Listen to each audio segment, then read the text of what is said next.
Hello, everybody. Bigfoot, Michigan Rob. It's Saturday.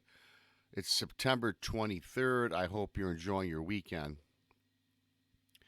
Before I get started, thanks to everybody who's purchased my book. Bigfoot, Michigan Rob presents True Cryptid Encounters. You can find it on Amazon. You can find the link in this video. This video is awesome. Last week I put out a history piece on Sasquatch, aka Bigfoot, and I got to tell you, I really love doing the history pieces. Some of you like it, some of you don't, but for me, with what I went through on my encounter and all the shows and stories that I've come across, you really got to pay homage to the history, right? And especially, I find it fascinating when we talk about our First Nations people, our tribes, American tribes. And this is a piece revolving around that. In fact, this dates back to 1926 out of the Seattle Times. I was doing some research and put this together for you guys. I find it to be fascinating. I hope you enjoy it. Please subscribe to Bigfoot Michigan Rob on YouTube. You're going to find me Tuesday night at 9 in the East, Thursday afternoon at 1 p.m. for my live shows. Let's get on with it. Clue to gorilla men found. Maybe lost race of giants. Again, this was produced, parts of this was produced July of 1924. The Sietik, Sihato are the two pronunciations and names for this tribe. The tribe is actually the Klelam Indians, who tell of 8-foot Sietiks who killed game by hypnotism. Their existence was kept secret by other tribes. Hoquiam, Washington, mountain devils discovered at Mt St Helens near Kelso are none other than the Sietik tribe, said George Totsky, Klelam tribe editor of The Real American, an Indian national weekly publication. Sietik is a Klelam pronunciation. All other tribes pronounce it Sihato. The Indians of the Northwest have kept the existence of the Sietiks a secret, partly because they know no white man would believe them, and the Indian, known for his honesty and truthfulness, does not like to be called a liar, and partly because the Northwestern Indian is ashamed of the Sietik tribe, said Totsky. The mountain devils, or gorillas, who bombarded the prospector's shack on Mt St Helens in 1924, according to the description of the miners, are none other than the Sietik tribe, with whom every Indian in the Northwest is familiar, said Totsky. Now, quick question for everybody out there on your history. Mt St Helens, the miners, is what? I'll give you 2 seconds. Ape Canyon, that we all know of today. That's why I love the history, you guys. Well, these Sietiks were thought to be extinct. The Sietiks were last heard by the Klelam Indians about 15 years ago. Now, again, remember, this is dating from 1926.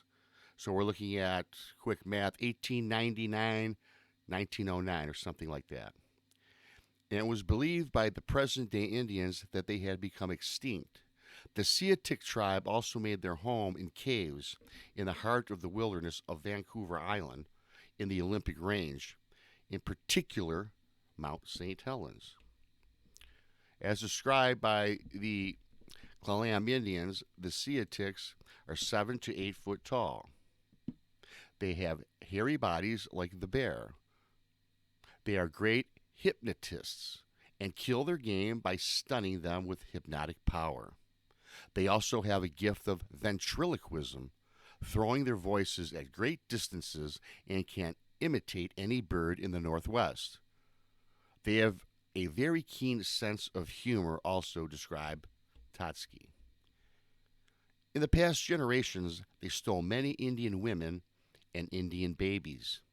They lived entirely in the mountain, coming down to the shores only when they wanted a change of diet. The Quinaults, another tribe, claim they generally came once a year to the Quinault River, right around fall. The Clallams say they favored the river area near Brinnan on Hood Canal.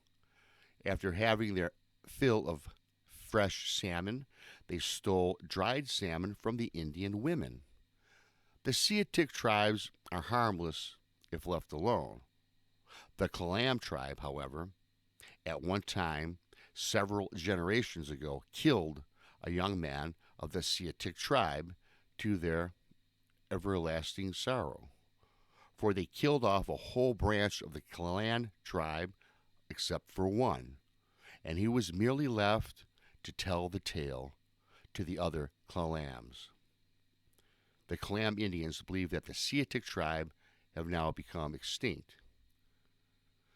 15 years passed, their tracks were last seen and recognized at the Brinnan River.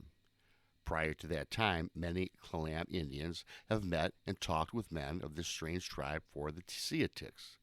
Talk about the strange tongue of the Klallams, which is said to have originated from the bear tongue. Quinault Indians, however, claim that Fred Pope of the Quinault tribe and George Hyasum of the Satop tribe were fishing about 15 miles up the Quinault River in the month of September 4 years ago. Again, that would be 1920, when they were visited by the Sietiks. The two Indians had caught a lot of steelhead trout, which they left in their canoe, and the Sietiks stole these. Henry Napoleon of the Kallam tribe is the only Indian who was ever invited to the home of the Sietik tribe. It was while Napoleon was visiting relatives on the British Columbia coast about 30 years ago, making that about 1895, is where he met a Sietik while hunting.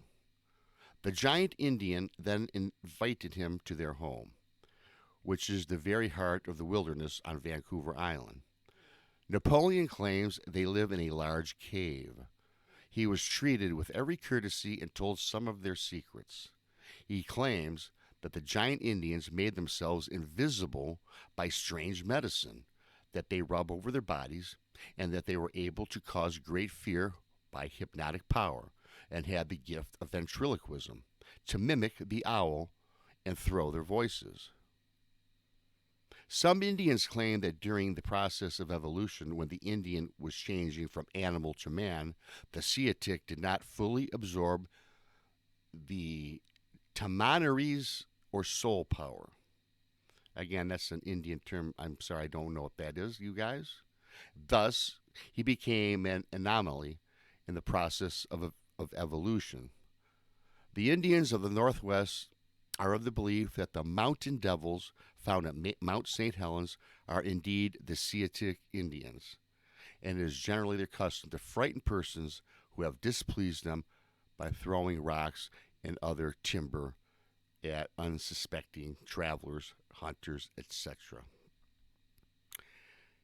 Yeah, I like that, you guys. A little bit of history behind Ape Canyon, because really what this is, it dates back to that. You all remember the story of the miners that were attacked at their cabin, where a lot of the miners fired at these beings, yeah, which most notably today we're reminded of Bigfoot or Sasquatch. But, you guys, was this really an ancient Indian tribe that transformed into these hairy beasts or these creatures? Very interesting. I really take a lot of credence into what our First Nations people tell us. I agree that there are not many liars out there. It's insulting for them, right, to even be suspected of such a thing. Is it folklore? Is it lore? Is it a tale? Well, you do know this. When it comes to folklore and these ancient stories, there is a shred of truth to them. It's up to the listener to decide. I hope you enjoyed that. I am Bigfoot Michigan Rob. Thank you for buying my book. It's on Amazon. If you care to donate to this show and other shows, the Super Thanks is also open. I do appreciate it. Until next time, have a great weekend. I am Bigfoot, Michigan Rob.